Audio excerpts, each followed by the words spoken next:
This is the beauty of the cost plus contract, is keeping the cash flow positive, which is rare for a construction company. What are the top legal pitfalls that builders typically encounter when doing cost plus? So I'll say this at the beginning, the cost plus is a great contract format if it works for you, but you need to dial in your contract at the beginning, and you need to ensure that we hear a lot of I made 500 grand on this job and I lost 500 grand on this job. So what's your margin? Zero.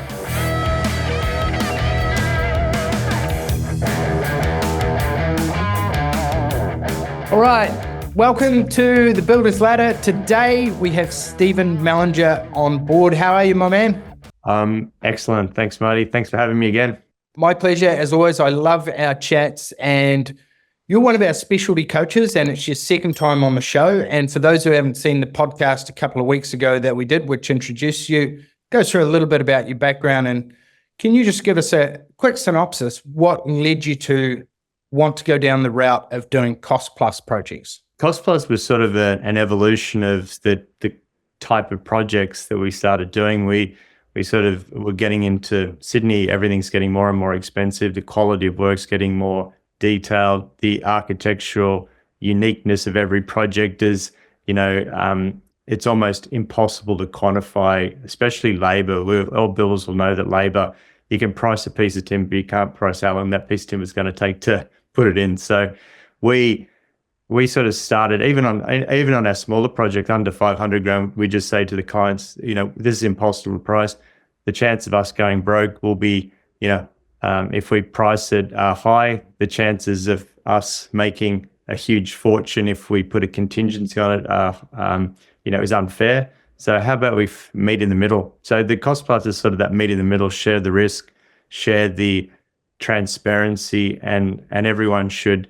If it's obviously, you got to start at the beginning and do it all correctly with all the contracts and the formats. But once you do that, it's a pretty great way to run a business, especially when someone's quality and transparency is sort of the key for the clientele. And I think fixed price contracts work phenomenally well when you're building something that's a known quantity. You've built 100 houses very similar before. What type of projects is cost plus most suitable for? Yeah, no, I agree with fixed price. If you know what your end is going to be, you fix the price. It's the only way to go. But if you don't know, and just say you get a project that is a one-off, like I always saw sort of the uniqueness and complexity, and also a lot of houses in Sydney, and I know in around the world too, the undulation of the land is so difficult to work out how much it's going to take to move shit around to work this difficult building site. So they're the factors that I'd say: uniqueness, difficulty on the land, and just the quality that the client actually wants. Because you can't price quality; you just got to do it. It's just got to be perfect, and how do you put a price to that? It's impossible. Well, why not just tag out those items? Like lots of guys will tag out excavations and earthworks and so forth.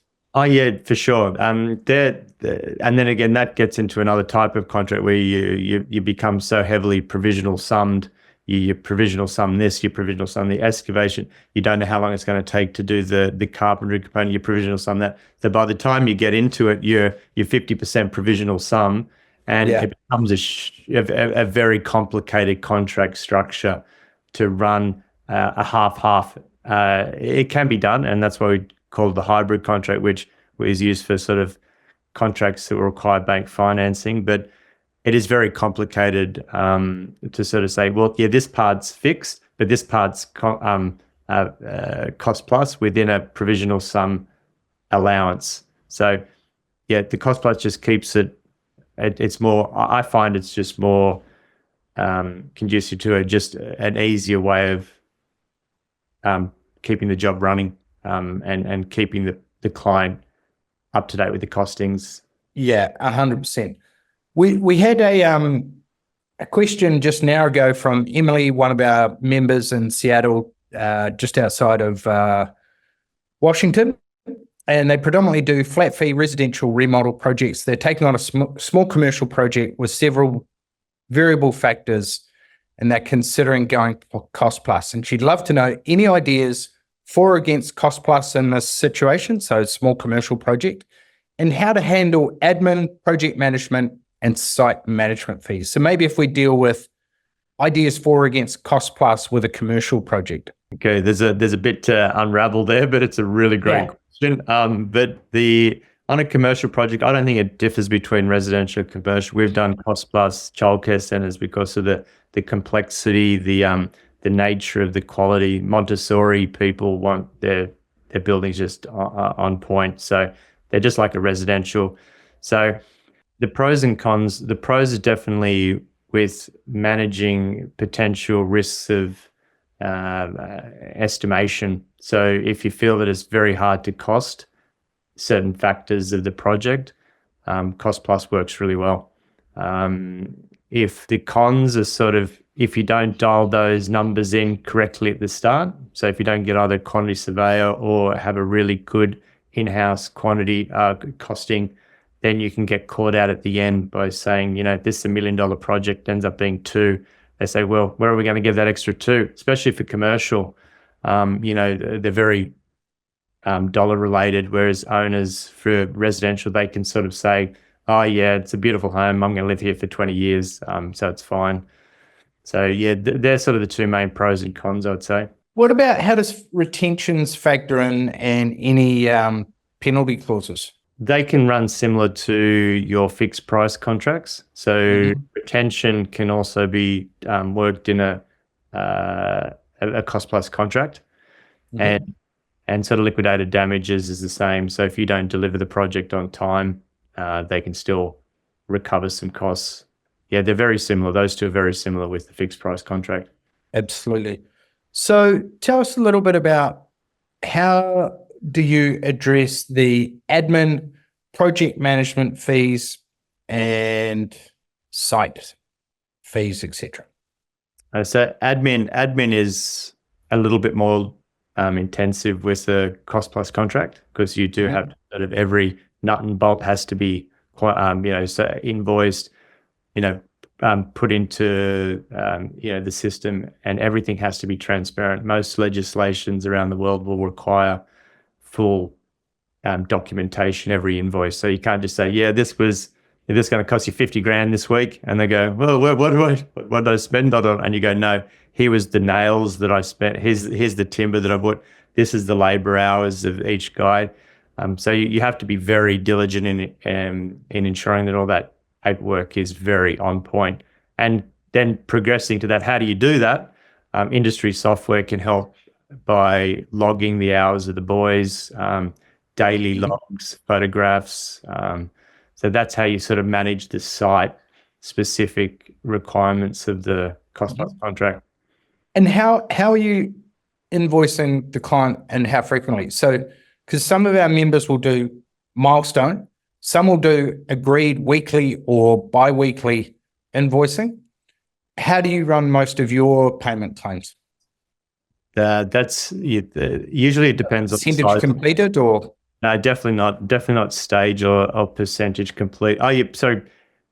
No, that's percentage completions is more on the hybrid, but with the cost plus, it's just what you expend during that billing period. And on big ones, I'll do weekly.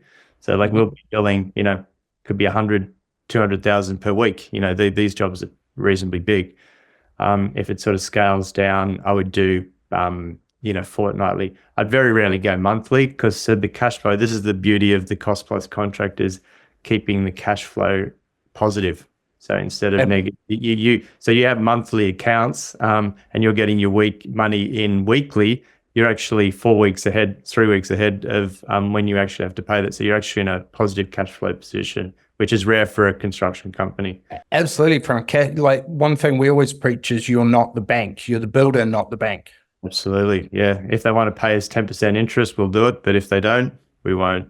Absolutely. So how do you structure your deposit and then your claims as you're going forward? Yeah, it differs from project to project and contract to contract, but I usually like doing a legislated required deposit. I never go above what's in Australia, we're under the Home Building Act, and It's usually 5. I think it's 5%. I think it's 10% on a certain value, but we just put 5%. But I then ensure that that 5% is not released on the first claim. I say that is released on the final claim. So then I'm in another cash positive position throughout the whole project. Just say if it's a $5 million job, you're putting in that 5% as your cash flow for the project. So another cash flow positive. And then at the end of the claim, you may have a $300,000 final claim, and you've already got 250 sitting in your back pocket. So I know a lot of builders they'll attend to this, that the last claim's the toughest. Everyone's great. Yeah, here's this progress claim. The last one is a punish. It's always a punish. So if you limit the amount that final claim is, then you're in a better. Some of our guys will do sliding scales from like 20%, 10, 5, and the final ones might be like 2. Sure, that's if you're doing stage claim, or if you're doing a sort of a percentage claim, for sure, that's a must. But you can't do that if you don't do the deposit in this sort of structure. You can't do that. So it's basically holding on to a bit of their money as a cash flow, and also as an incentive to pay the fine. Is that money kept in escrow or on a separate trust account, or just in your bank account? Because some of our members will open separate accounts and they'll say, cool, this project of 37 Smith Street, this is the account solely where their money is flowing in and out of. I think that's a really great sort of negotiation tool to secure that type of arrangement.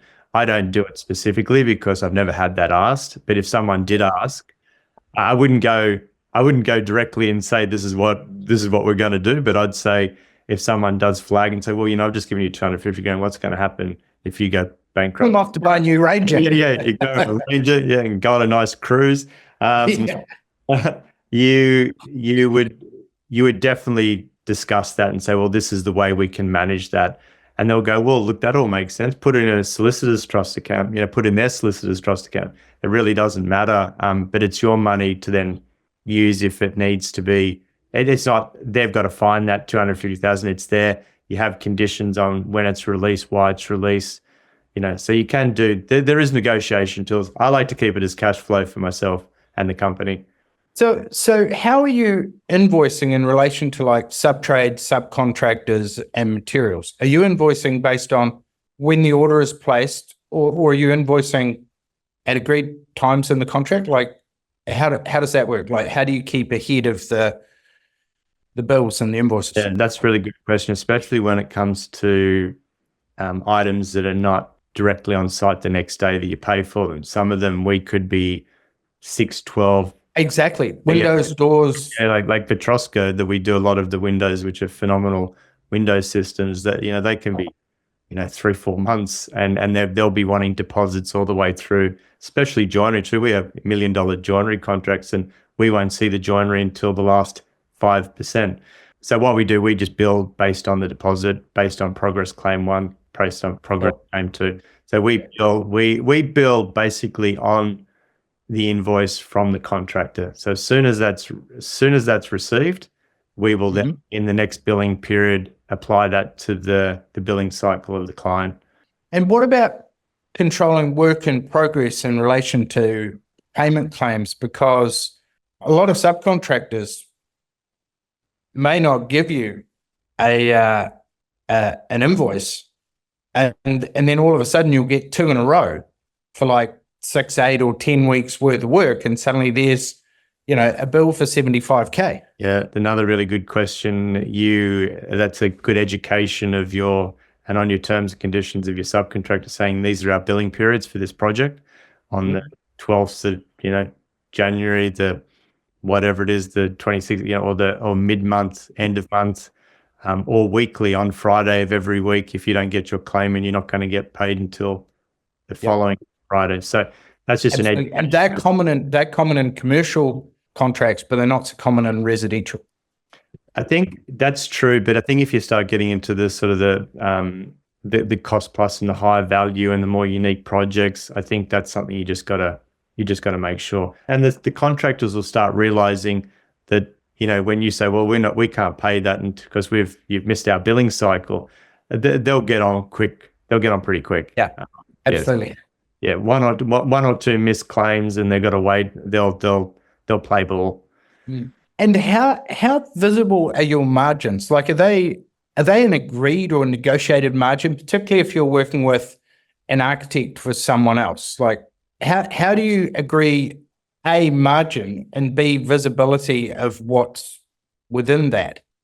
So particularly when we start looking at things like project management fees, overhead recovery margin, etc. Yeah, there's a few different styles of cost plus that you can work on. There's the most basic, which is the fixed fee. The fixed margin. So you do a job for $1 million, you put 20% on it, and that's your margin.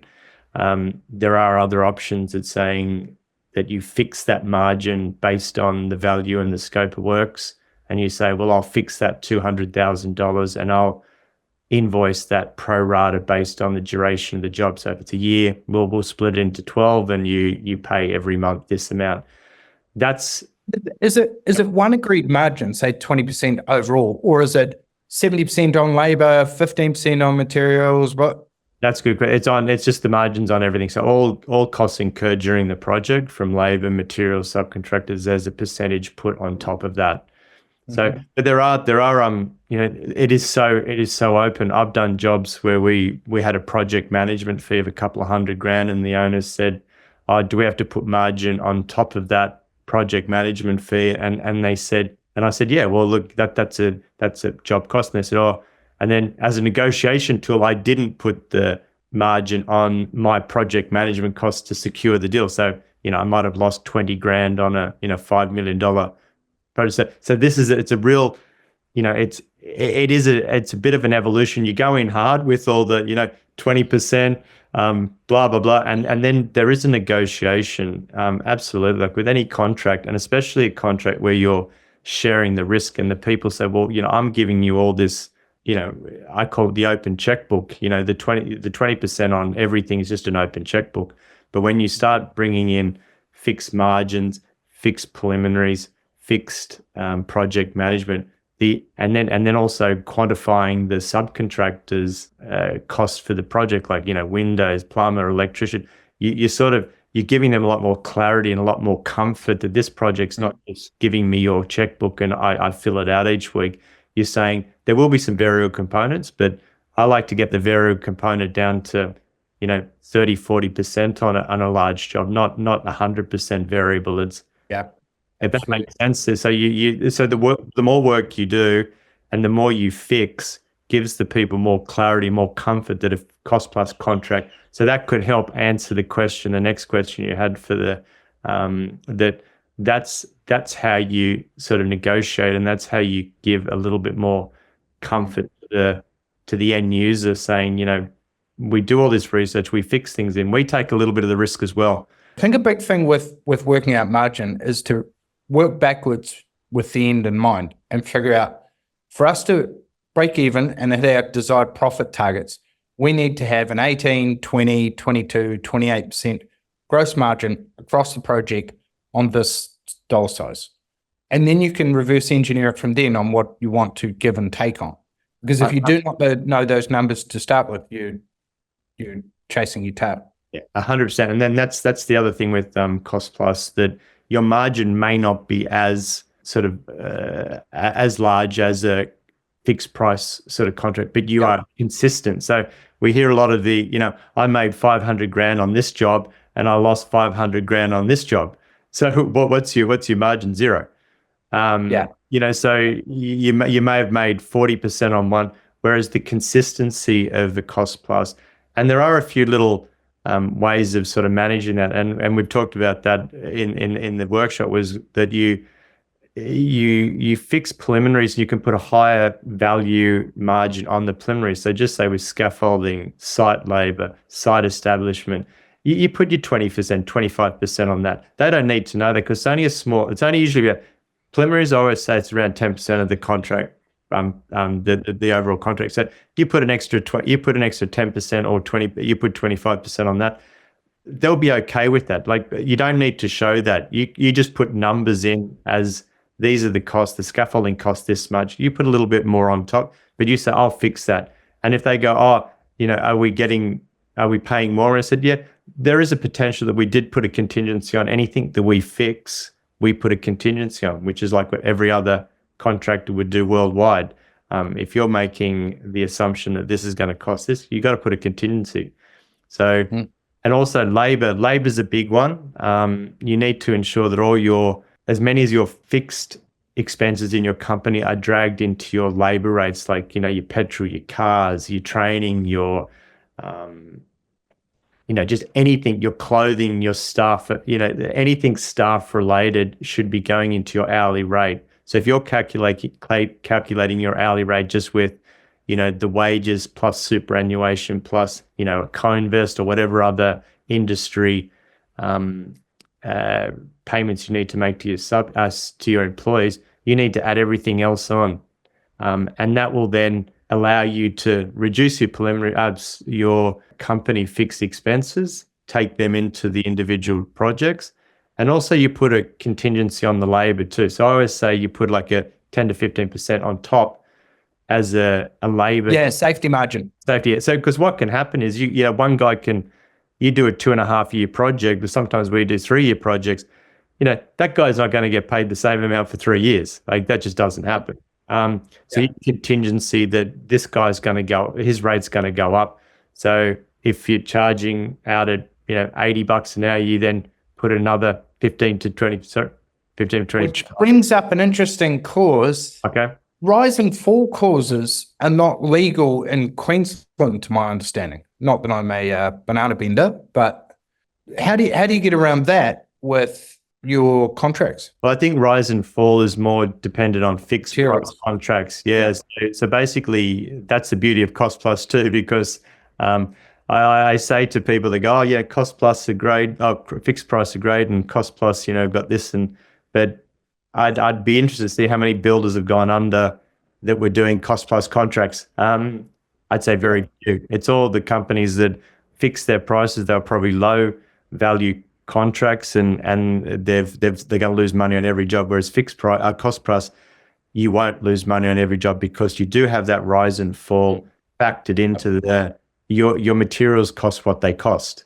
They don't cost what they cost a year ago. They cost what they cost on the day that you purchase them. And for your project management, are you forecasting that based on the amount of hours and time, or are you using like a benchmark? Like a lot of our members will be anywhere between 3 to 6% of the project. How do you go about actually forecasting and then invoicing your project management and structuring that into the agreement? Yeah, the percentage base could work if you sort of are dialed into every job. The value is very consistent. Whereas I would say, I've talked to another member just recently, and I said, you have to work it on based on how many jobs you're doing and the value of that project. So if you're doing 3 projects a year and one's 200 grand, the other one's 300 grand, the other one's 500 grand, you have to prorata your time based on how much you're going to spend on that project. So the 500 grand, you'd be putting 50% of your time, so 2.5 days a week will be allocated as project management. I always go a little bit more, like if it's 2.5, you should, if you can, in an ideal world, you should be getting paid more than your 40 hours a week in project management over 3 or 4 jobs. Like it should be like more 50, 60 hours, because you will actually have in your mind and you'll be doing work more than 40 hours a week. But at minimum, you have to prorate based on that every day you are getting paid. Especially these are for the builders that are off-site. So the builders on-site, a little bit trickier how to manage that, and there are different ways we can chat about that. But if you're off-site, you need to make sure you have a full income based on your project management, and that doesn't touch your profitability, doesn't touch your fixed fee or your margin. It has nothing to do with what you make at the end of the day. 100%. And how, just on that, how do you track, manage, and invoice your labor during these projects? Because I've been off-site for sort of 20 odd years, I do it exactly like that. I say, I'm going to be on this site 3 days a week. That's going to be, $1,500 a day, or whatever I work out per day. And then I say that my weekly expenses, 4.5 grand a week. and then I times that by the job duration. I usually get that done through a scheduling company, and they say it's going to be a 22-month job. 22 times 4.5. Then then on the billing period, if it's weekly, then it's going to be 4.5. But if it's fortnightly, then I double it, and that's what I get each. Cool. Gotcha. Awesome. And how do you handle negotiating with clients when they're demanding transparency on everything? You're wanting to maintain your margin. How do you deal with that at the beginning when you're first looking at signing them up, and then through the weekly meetings? Yeah, well, it's quite clear, and that's the beauty of the cost. There's no, it's all there. They say it's X plus, they say this is the cost of the job per week. These are the invoices for the labor, materials, subcontractors. Here's my component for project management, and here's my component for overhead and profit. And does your contract administrator put everything together? They send it through in advance, or how does that work? So we usually do like at the beginning when we're talking in negotiations, we sort of give our structure, how we structure it with, this is how we do it. We can do it on a fixed fee, or we can do it as a locked-in fee, a builder's fees as opposed to a margin. And then we sort of give a schedule of the billable rates for the employees on site or the workers on site. And then from there, then it gets into the contract stage. Once they say, yeah, we're happy with all that, you get the quantity surveyor to do a full report on the cost of what we call it, opinion of probable cost. And then we use that as a baseline for all our... I love it. Opinion of probable cost. They don't even call it an estimate. I've put my thumb up in the air and I thought, could be about X. Yeah, but don't forget, these are guys that have gone to uni for 5 years studying this. Yep. Builders don't go to uni for 5 years to study quantity surveying. They go, usually on the tools. Drinking. They're certificate 4 or whatever certificate through. So we're not experts in costing. Leave it to someone else who's an expert. And if they stuff it up, throw it on them. Absolutely, 100%. And what about variations? How... Are you doing them at the same margin? Because a lot of guys will do them at higher margins, particularly renovation and remodel companies once they're actually in there. But I guess with cost plus and transparency, there's an agreed margin that variations are done at. Is that handled the same way? Are they the same margin, or how are they dealt with? Yeah, again, this is the sharing the risk. You wouldn't want them to say, well, you're changing something. We're gonna slug you for it on a fixed price. You'll find that a lot of contractors go in light on their margin, and then they make up their margin in the variation. So yeah, they're a variations company. They win the job. Well, commercial, they go in at 1%, some of them 1 or 2% on 10, 20, 30, $50 million projects, and then they'll make their money on the variations. Cost plus is different. We don't even call it a variation. We just call it a change of scope. So it's not actually a variation because we're not getting any different money. It's just billed along lines of the same billing. So to take a step back, if you're on a percentage base, like if it's a 20% or a 10% or 15%, you bill on the 15%. But if it's a fixed fee, this is a good question, that if it's a change of scope, your fixed fee then you will have an agreed margin on anything outside the original scope. So that's really important. So just say, for instance, they say, oh, we want a pool now. And you go, well, that's not in the scope. You say, well, that's not the margin that has been agreed at the beginning. And that percentage will be the same percentage that was agreed based on the fixed fee. So usually when you get a fixed fee, it's based on a percentage anyway. So if you're doing $1 million job at 10 or 20%, your fixed fee is $400,000. And they'll know that was based on the 20%, but you've locked that in. But if they change the scope, they need to pay the additional margin on the change of work, or the change of scope. What are the top legal pitfalls that builders typically encounter when doing cost plus? Well, the big one's sort of misrepresentation of costs, and every cost plus builder, or if any builder who has done cost plus, will find that that's something that they've that they could have been potentially in the hole for. So you estimate. You mean like that they're putting forward the cost estimate, basically the basic buy price what they get at Bunnings, but they're on a tier 6 discount. Is that what you mean? No. So usually when I'm saying, so if you cost the project up, usually because it's cost plus, builders can become lazy with their estimating and saying, oh yeah, this is $1 million, this is $1 million job.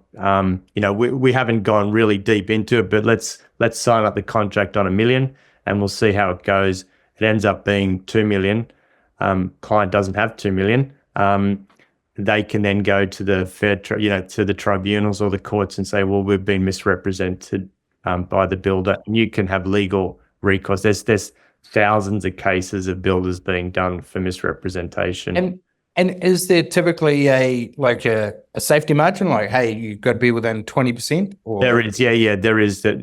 I don't know what specifically that is. I don't know if that's been tested, but you'd think within sort of 10 to 20%, you're going to be fine.